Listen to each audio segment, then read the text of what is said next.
Good morning, good morning. How's everybody doing today? It's just turned actually into afternoon. 12 noon. Anyways, nice to see you guys could make it today. I don't know how you guys make it all the time during the day. Are you guys working, not working? People are just sitting at home? I don't know. Some people are at work. I have no idea what you guys are doing. But I'm glad that you're here with me. Very glad. So we're going to be going through the markets today. We're going to be taking a look at the S&P. I got a bunch of you asking me for NASDAQ, Dow Jones. We got Russell 2000 requests as well. So we'll take a look at those markets. Somebody asked for the US 10-year treasury. I don't really look at those markets, but I mean, we can quickly look at the charts. I don't know exactly what you want to take a look at. You wanted to do some analysis on it. So we'll take a look. We'll take a brief look at it and see if there's anything there of any interest to us or to you. And we'll take it from there. All right. All right, so first off, I was reading the newspaper this morning, so we could take a look at that and see if there's anything that sticks out. I like to go through the Wall Street Journal, and I like to take a look at what they're talking about, what's the interest in the markets, who's buying what, who's doing what deals are being done, and then take a look at their stocks and see if there's any trading opportunities in them.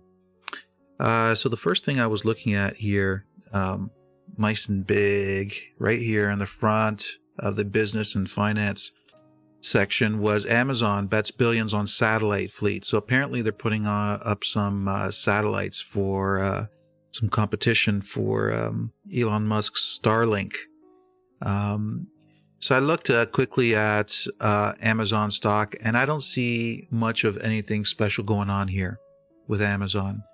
So this one's been kind of ranging for quite some time. If you look at the weekly chart, it's just been ranging for a long time.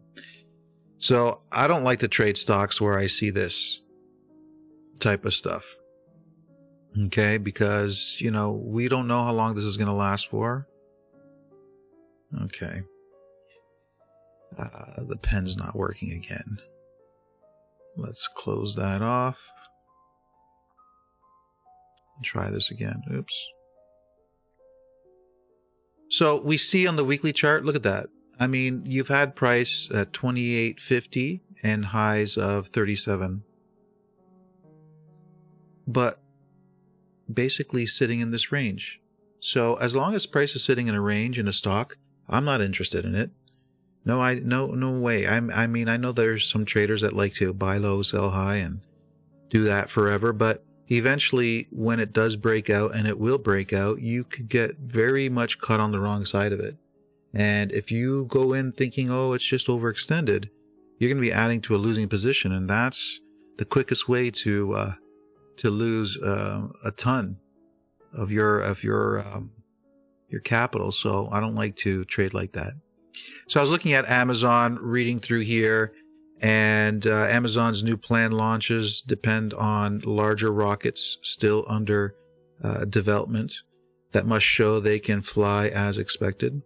So we'll see about that. I don't know about this whole Elon Musk space link thing. I'm very skeptical about what they're actually doing. Very skeptical. I mean, this is coming from the same guy that says he put a car up in space that looked like the fakest footage I've ever seen in my life. But, you know, like if I did that and I went on TV and I said, yeah, I put a car up in space. Look, there it is. You know, you could see it. It's floating. People would look at me like, has he lost his mind?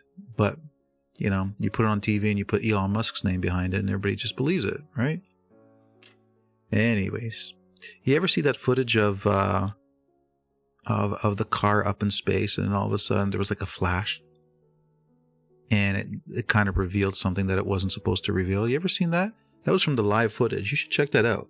Check out the live footage of the car up in space, and specifically type in the flash the flash of lights and what it revealed. And watch it for yourself.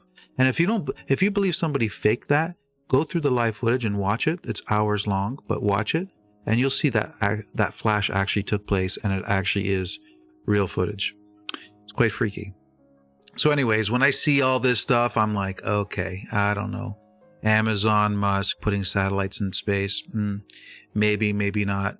They're, they have a bad reputation of being liars, so I'm not going to just trust what I read there. So something to think about.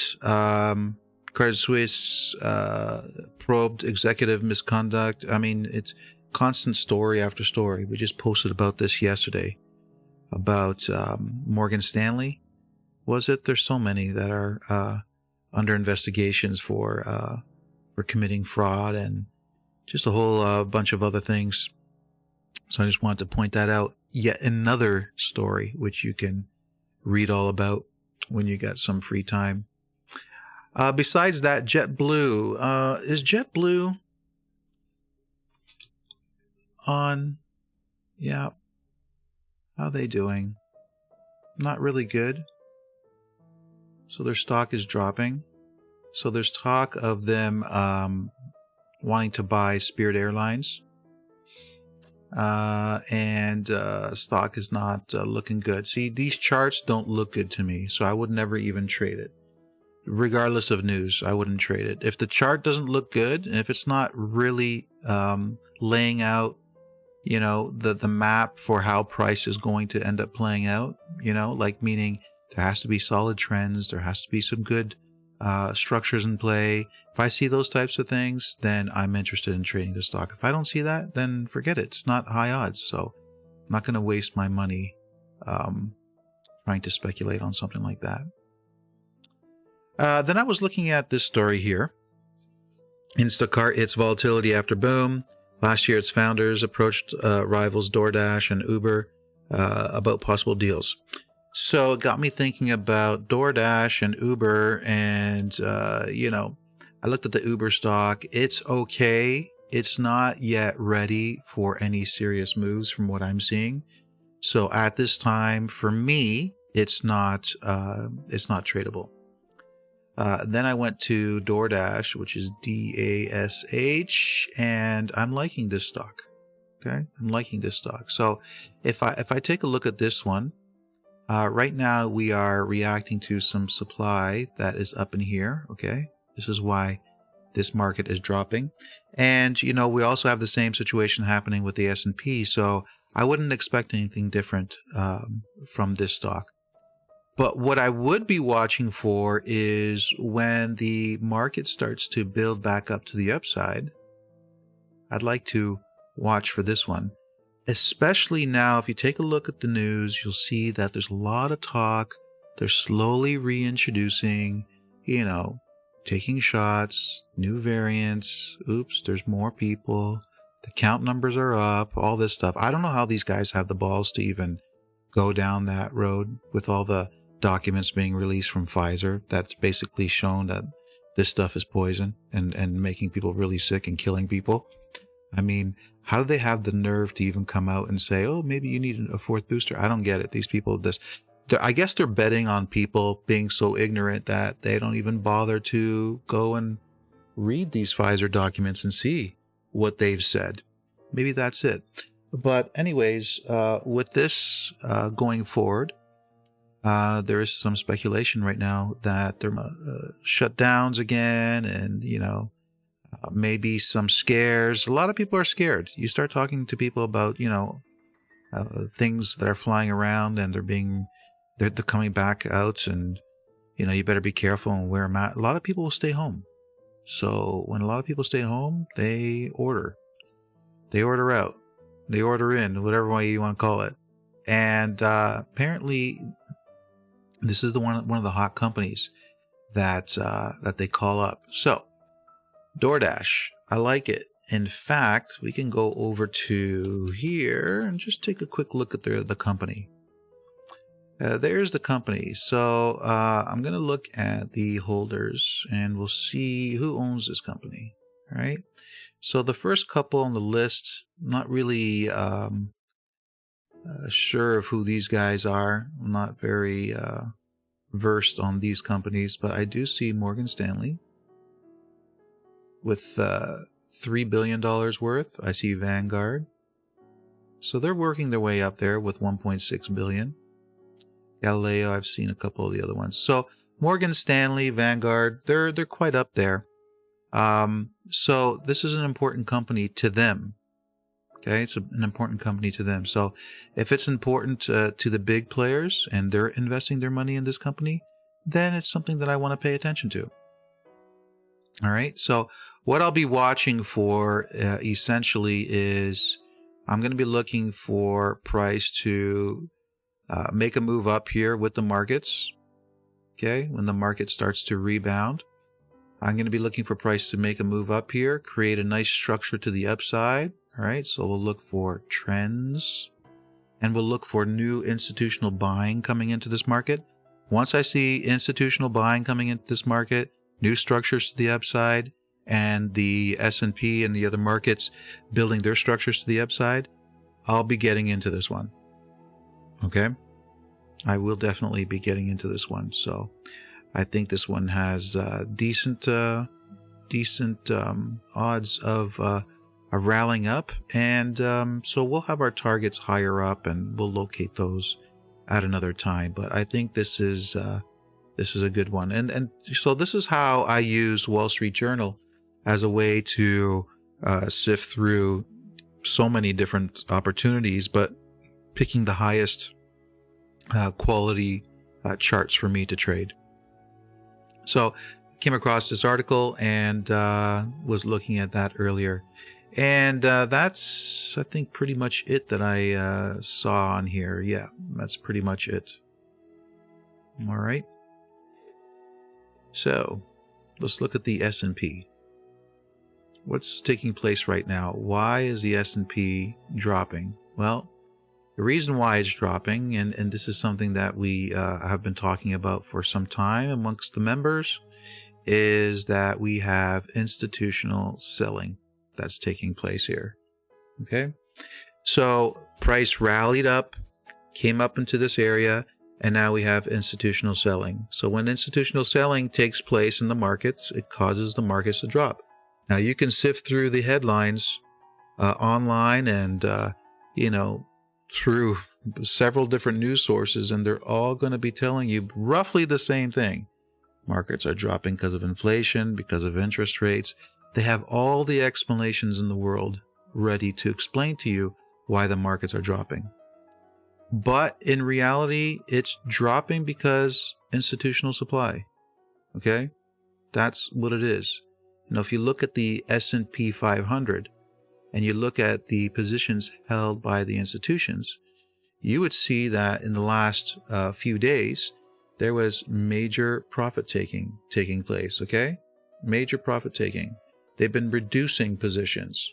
Now, what happens when you buy something in a large quantity? It causes price to rally. But what happens when you take profits or sell something in a huge amount? It causes price to drop, all right?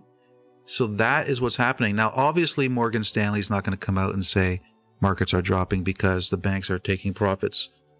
And on long positions, they're not going to say that. Nobody's going to say that. And then you ask yourself, well, why wouldn't they say that? Well, it goes back to what we've said before and what we've discovered before in our research, is that the same banks who are taking profits in the markets are the same banks and institutions that own all the major media corporations. So they're not going to reveal to you what they're doing. Okay, so you have to be able to read between the lines of what they're doing. And that's essentially what they're doing here. They're taking profits. And what we believe is going to take place is, we take a look here. What we believe is going to take place over time is we're going to see something like, let me just move this over.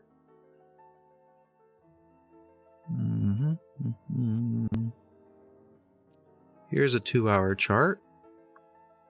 And what we believe is going to happen is something like this. Down, down, down. And then build momentum. Like that. Okay? This is what we foresee happening on the S&P. So there's still more downside. Okay? Yes, can it go up temporarily like this before? Yes, obviously it can. But the basic idea is we do see this going a little bit lower, and then eventually a momentum's going to shift, and they're going to take price a lot higher and pretty much up to new highs. All right. And so if you take a look at what the big banks are saying, I've read different stories actually, but the other day I read an article of how they were saying that markets are going to be closing minus 6% for the year by the end of 2022. I believe that's what I read.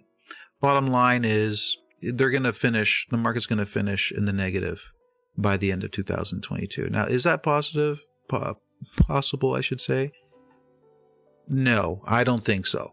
I don't think it's high odds. Anything is possible, obviously, but when you understand how to read the charts, when you understand what the banks are actually doing, not paying attention to the news, not paying attention to what the media is saying and what the so-called experts are telling you, when you just ignore them and you just look at the charts and you know how to decipher what the banks are doing and why they're doing it and in what context they're doing it, clearly what they are showing us is that price is going to be going and making new highs in this later on this year. That's what we're seeing. So it's not likely. Is it likely that they come out and say that the markets are going to head lower throughout 2022? Yes, because if they are going to reverse the market and push it up, that means they want to buy. So who are they going to buy it from? Their banker friends? No, they're not going to take the position. All the bankers are in on it. They're in on it. So they all know that the market's going to go higher. So they don't want to be buying from each other because they wouldn't be selling to each other. They're going to buy it from you. So how are they going to buy it from you? Well, you have to be convinced that it's going to drop. So they're going to do everything in their power to make you convinced that the markets are going to drop. And this is something that we've posted in our Aruja report. Something that I was mentioning to the students was that up at these highs, what's going to happen is when price starts to reverse up at these highs, watch out for the media to come out and say, oh, you see, here it is. Here's the beginning. The market's going to collapse now. And you can scan through social media and take a look at the headlines, okay? And see for yourself what they're posting. So there's going to be a lot of fear. This is how they're going to get people to start selling down at the lows because, they're going to be drawing all their stochastics and Bollinger Bands. And listen, I'm sure that if you draw up some Bollinger Bands, that price is overextended. I'm sure that it's going to be overextended. Okay? Depending on what time frame you're examining, you're probably going to have something like that, right? And right now it's at the lower part. So people are like, oh, it's going to go up. Okay? And then maybe it does, maybe it doesn't. And if it goes up, okay, when it gets down here, people are going to say, oh, it's overextended. Let's let it rally a little bit, and then they're going to sell short. Okay? Or maybe they wait until it gets up here, and then they're going to sell short. Why? Well, because the news is saying that the markets are going to drop. The experts are saying the markets are going to drop. The interest rates are making people feel like the market is going to get weaker. Okay? You go to Investopedia, you go to all these sites, and you look at the conventional wisdom when it comes to what do traders believe when these key indicators exist, these key factors exist, these changes in the economy, the changes in the interest rates, and it all is telling you a story of what they are expecting retail traders to react like. Okay, it's all done on purpose to get people to basically take their money from their trading account and transferred it into the banks of the investors that know what they're doing. So, be careful, because this is exactly when you're going to get big explosive moves like this. And so, these indicators, they may work in the right context, but the thing is, you have to understand what that right context is. If you don't know what the right context is, how would you know when to be using those indicators? So at times they work. Like I said before, it's like a casino. If you never won, you'd never go back to the casino. So they got to let you win sometimes. All right. So, so that's what we're seeing. There were some really good indicators that I was looking at, and indicators, I'm not talking about an indicator like an SMA or a moving average or anything like that, or RSI. Indicator meaning I'm looking at the charts and I'm examining what the institutions are doing with price. That's what I'm talking about. I'm looking at the charts and I'm examining what the institutions are doing. And if key areas where the banks were interested in buying are being removed, and I know what that means because I've studied the charts long enough to determine what it means if the banks are removing. You got to look at it this way, okay? The best way to think about the markets is you got to look at it as you have two people. Here's person number one, and here's person number two. And they're both at an auction, okay? And you have an object that is up for sale. Here's the object, okay? And person number one, it likes to push the cost of that object, or push the price that he's willing to buy that object down. And person number two likes to push it up, the price of the object up, okay? So if person number two says, you know what, I'm willing to buy this at $15, okay? And buys it at $15 and causes it to go up, all right? Then you know exactly where this guy stands. You know that he's willing to buy this at 15 bucks, okay? Now, if this guy over here on the left says, I'm willing to sell this at $30, then you know what his highest price is. You know his highest price is $30, and you know this guy's lowest price is $15. Now, imagine the price of this magical object is moving downward to $17, downward to $16, downward to $15. All eyes are on this guy. Because you're like, hey, last time we checked in with him, he was willing to buy this object at 15 bucks. It's at $15 now. So what are you going to do now? And he stays quiet. And he doesn't do anything. And all of a sudden it goes down to $14. The next question you'd ask yourself is, well, I guess this isn't going to move up. The price of this object is not going to move up from $15, because last time he was willing to buy this object at $15, he made that statement, I'm willing to buy it at $15. But now he just allowed price to drop to $14 and he didn't come in and buy it. So the next question you ask is, what's the last price lower than $15 that this guy was willing to buy this object? And it was $12. And so you say to yourself, well, if he wasn't willing to buy it at 15 and it's now at 14, there's nothing to keep this object from dropping down in value down to at least $12. So that would be an indicator to me that price is going to drop from $14 to $12. Okay? And so something like this was taking place in the markets. I was able to spot that. I was able to spot that there was a key area of buying that the institutions didn't want to use. And so when price dropped through that key area, I looked at what the next key area of buying was from the banks. And it was further down on the charts, which told me price is going to be dropping even lower.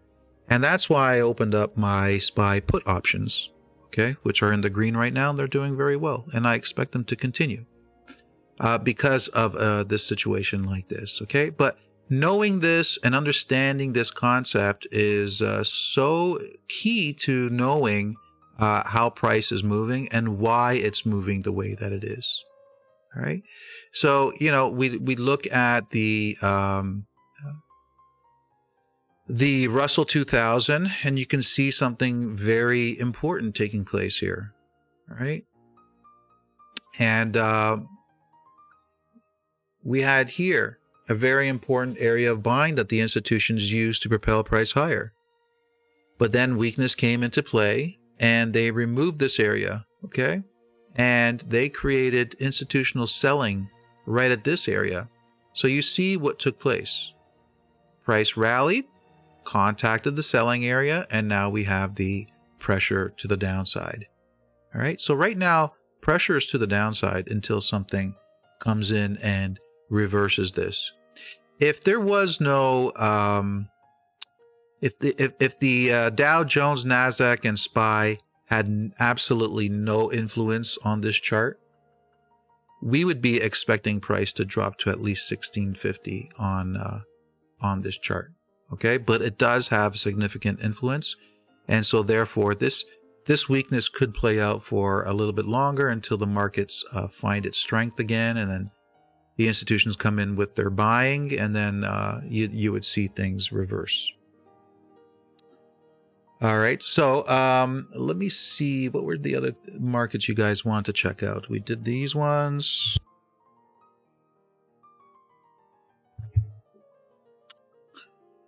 I went through that, the 10-year Treasury note, looking at that.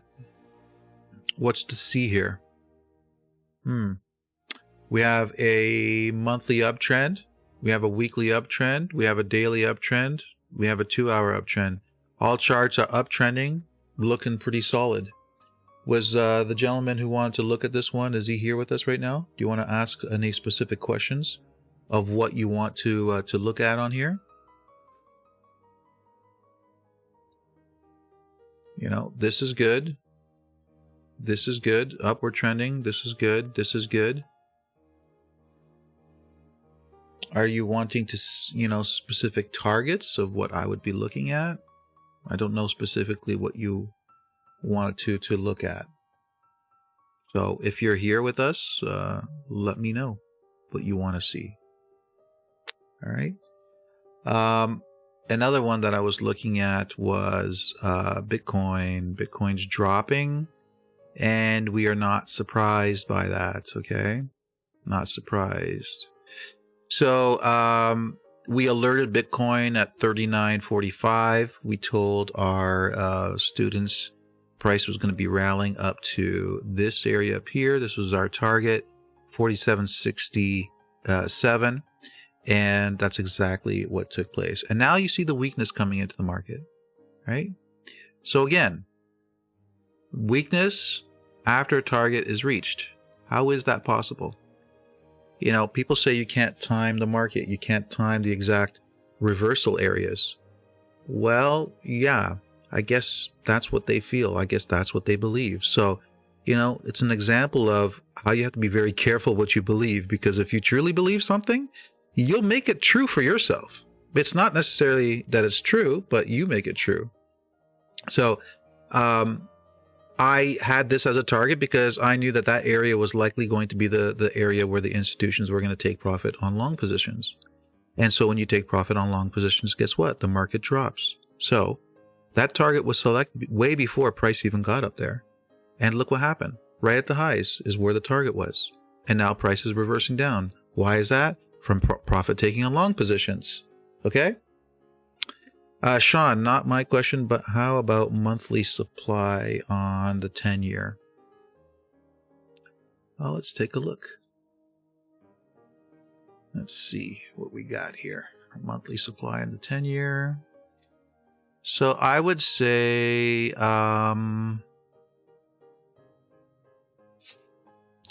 right now, what's the key thing here that's taking place on this chart is institutional buying.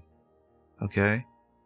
Institutional buying is the key thing. So the key area of selling that we would have been watching for has been removed.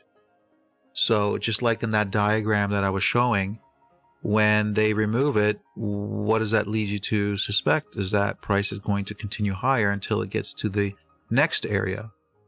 So let me see, just do something really quickly here.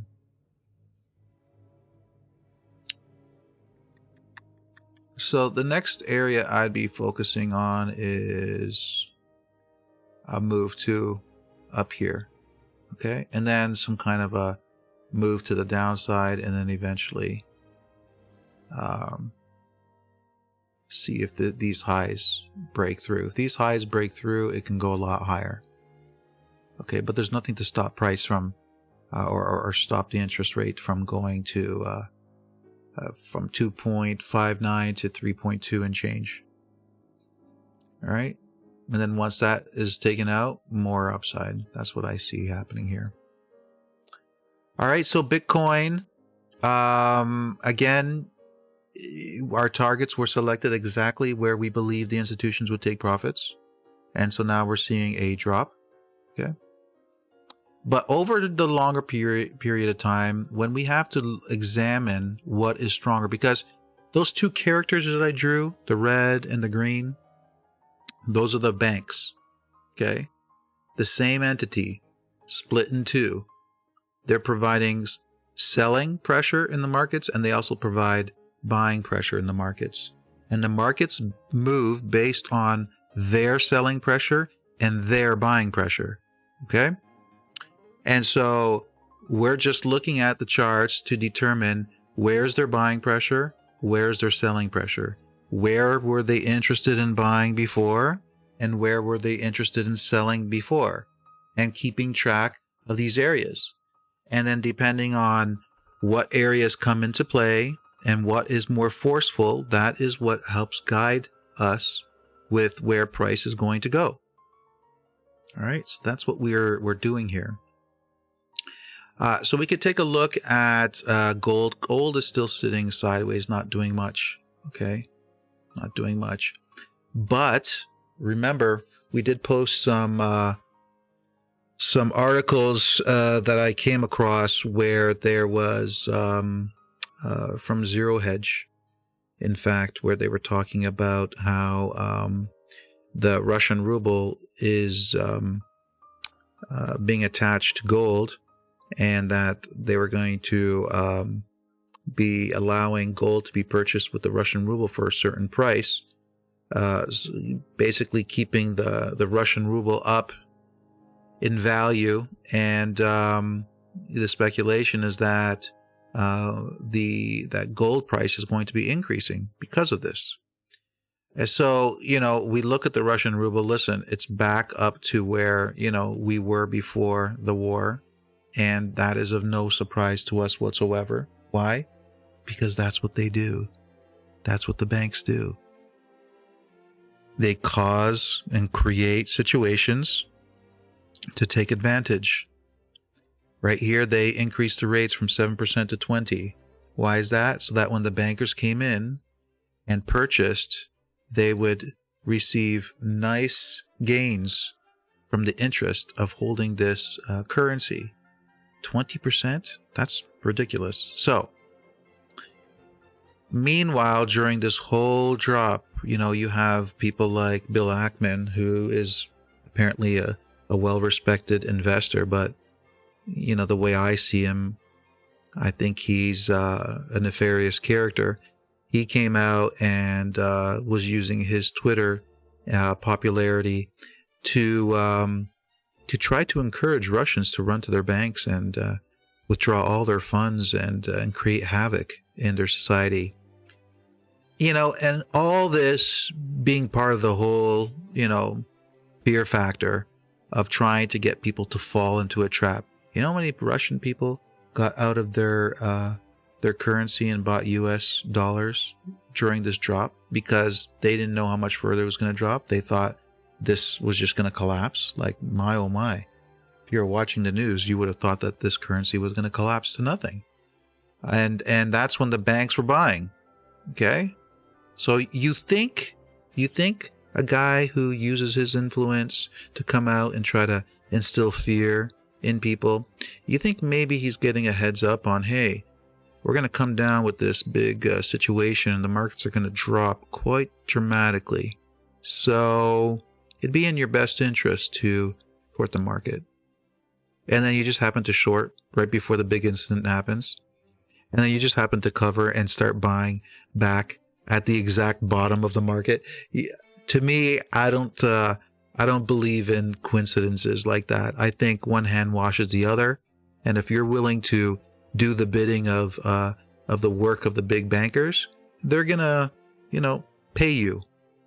Not necessarily write you a check, but by using the markets and the influence that they have, they're gonna tip you off on what's going to happen. And if you think that this is crazy talk, I just posted an article to show you that they do this on multiple levels. There was a company that wanted to sell a huge amount of Palantir, and they went to Morgan Stanley or whoever it was, one of the big banks, to offload a large percentage of their positions. And guess what they found out? They went to some of their top clientele and tipped them off to these trades. So who do you think their top clientele is? Okay. So if they're doing that with something as small as that, okay,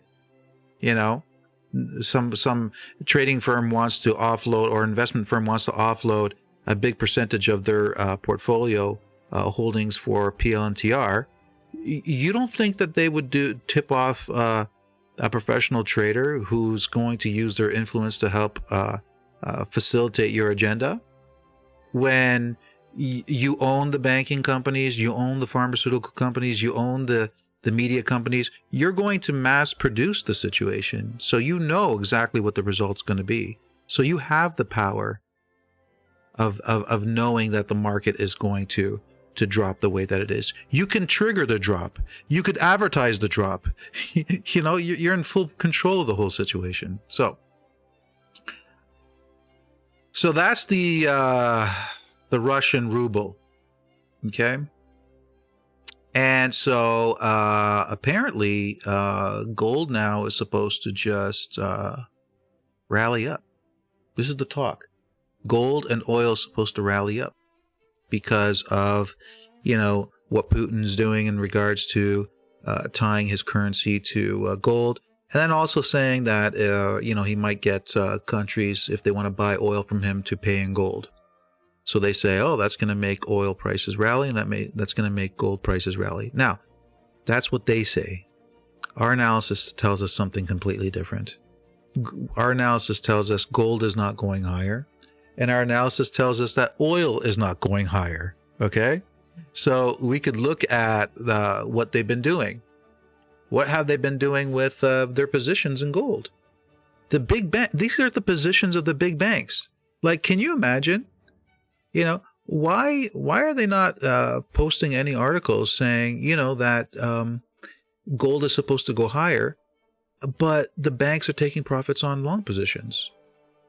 Why did they not mention the fact that, the banks, who are all seeing, all knowing, because, those that own the banks own all the major corporations and dictate, to the government, and dictate to United Nations, and dictate to NATO, and dictate to the Fed, and dictate to all the central banks. Okay? Why aren't they mentioning that these big bankers are taking profits on gold? Why the hell would you ever think that gold is going to go up in value if they're taking profits on long positions? Okay? Taking profits on long positions, not adding to long positions. And so we knew this several weeks ago, that they were going to do this. So this came as no surprise. But I find it interesting that when the banks are in the process of taking profits, the news comes out and these analysts come out and all these stories come out that, build this illusion that gold is going to start heading higher. So I'd be very careful with that, because that's not what we are seeing. And another thing with oil, they've been doing the same thing, okay? Taking profits on long positions. So, so the positions of the banks are telling us that, and reading the charts, okay? Looking at the buying and selling by the institutions. That's what is telling us that oil is likely to drop in time, then rally. Okay? So be careful with that if you are trading those assets. Stronger dollar, this is what we've been talking about for a long time now, is that we've been expecting the dollar to get stronger, and we see some of that strength coming into play right now. So I'll just take a quick minute to read some of your comments. Let me see, what do you guys have here? Bitcoin dropping, oil dropping now. Thank you, Kevin. Higher yields means selling bonds. Selling bonds reversal. Higher yields means selling bonds. Yep. That's some of the things. I've never really tracked bonds and yields and all that stuff, so that's all like new for me. But a lot of people are interested in it, and I get it. You know, everybody's looking for some edge in their trading, right? So it's like, you know, people are going to track bonds and yields because it's going to give them some kind of an indication as what to expect from the markets. That's great. Me personally, I don't need to do that because I could just track what they're doing by looking at what they're doing on the charts.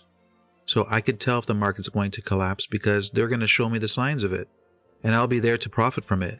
I can see if the market's about to go and rally to new highs, and I'll be able to take advantage of it. So I don't need to look at those type of things, but I wouldn't mind looking more into it and learning more about it.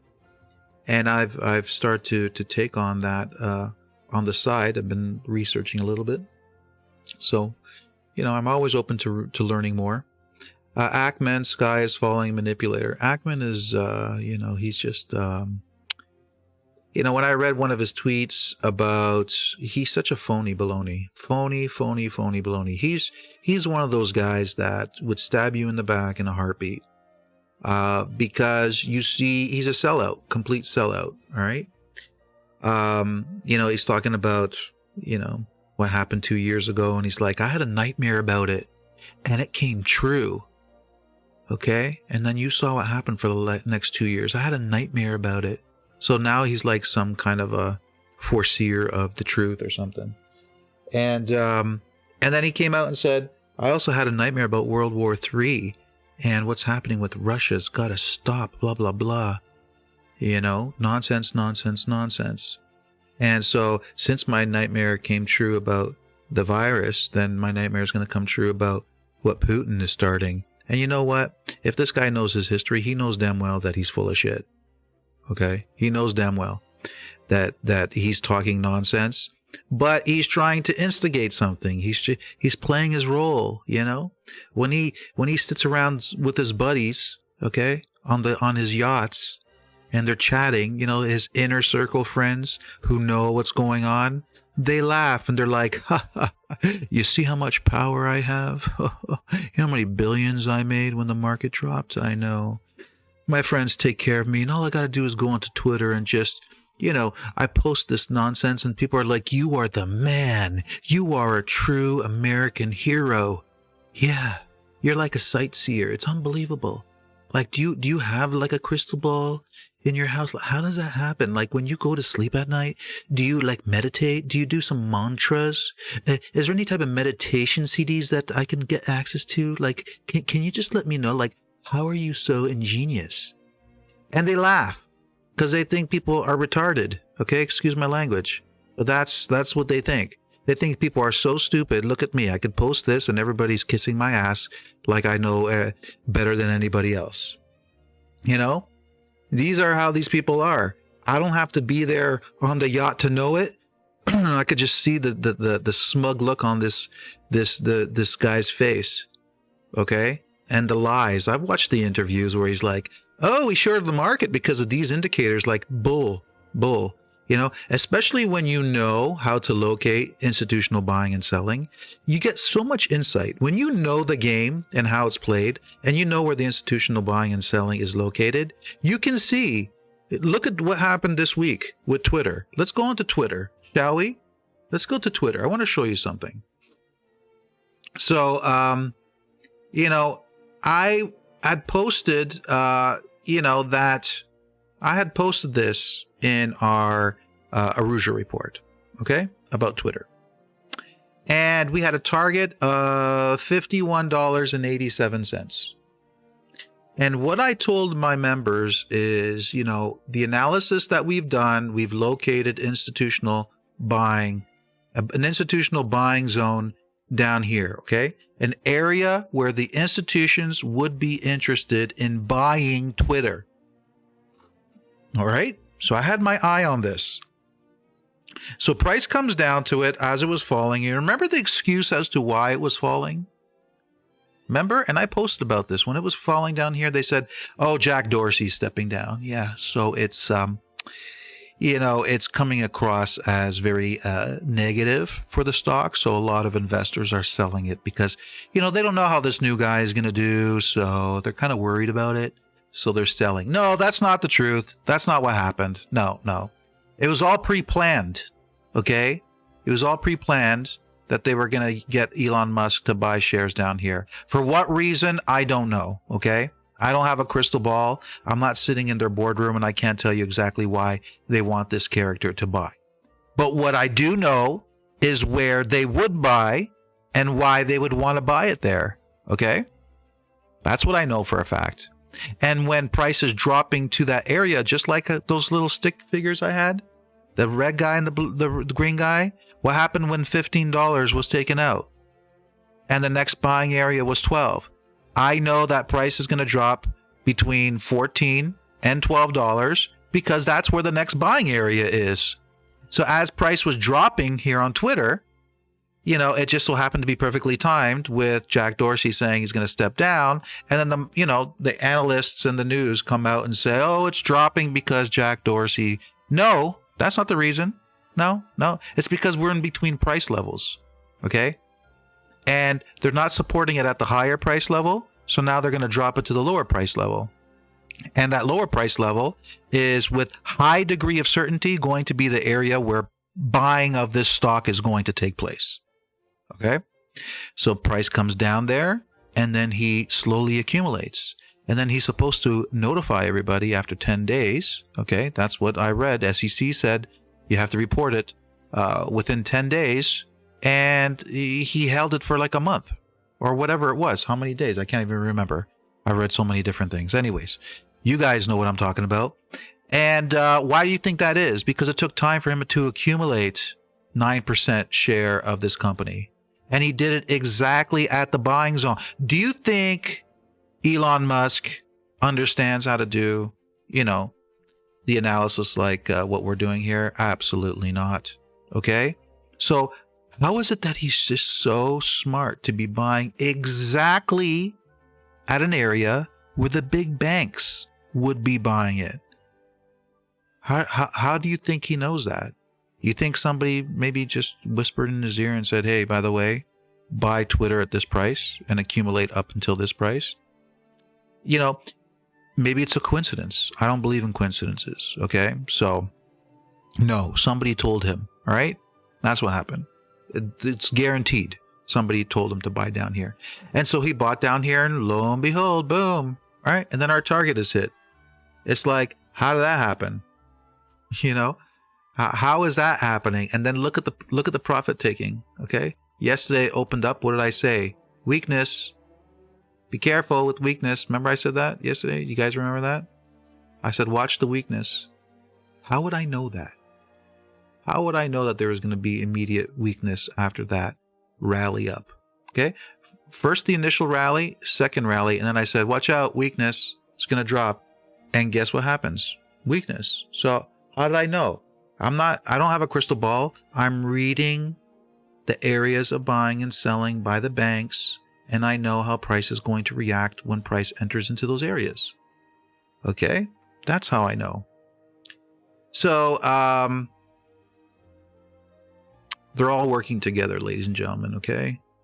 It's them against us. That's what it is. It's the big bankers. It's these big characters, you know, like Elon Musk, who comes on Twitter and he writes something and everybody's like, you know, everybody loves him. Every person that comes up to me, they're like, did you see what Elon Musk posted? Oh, this guy is so cool. He like builds jets and he puts cars in space. I'm like, I can't help but look at that person like they've got mental problems.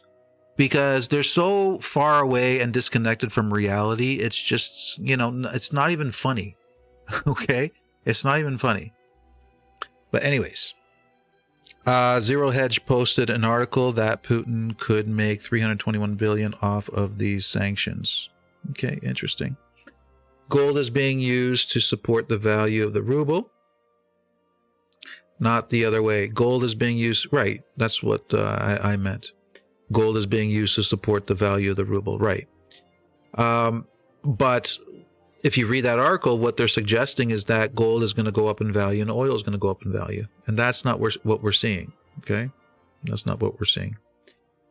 So T-bonds are sold right now. Yields are going up. Okay, that doesn't really mean anything to me. I don't understand the details of that.